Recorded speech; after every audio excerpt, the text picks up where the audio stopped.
I honestly believe you could make an argument that the third most powerful person in the world right now is a dead pedophile. He's forcing Congress to close. Speaker Johnson sent Congress home because he didn't want to seat the person who was going to vote to get the Epstein files out. They did everything they could.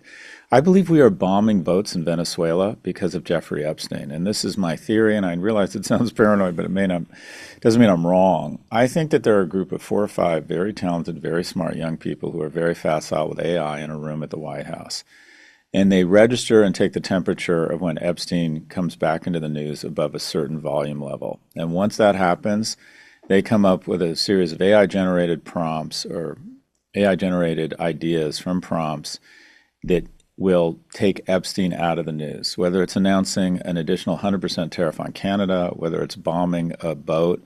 By the way, these boats, there is no fentanyl in Venezuela. There's never been proof they're producing fentanyl.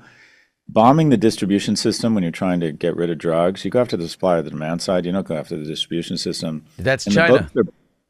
they're and the boats they're bombing would need to to conduct 20 fuel stops to get to Miami.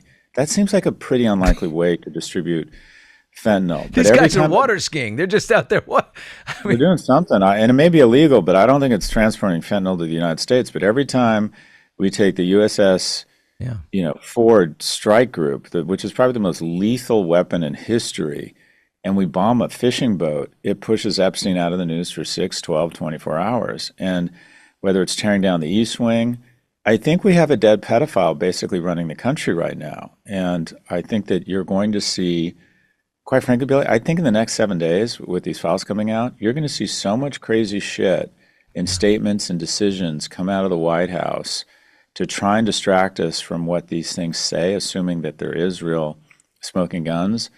But I think I think Epstein's the third most powerful person in the world right now. I think he's dictating the decisions in the most powerful country in the world.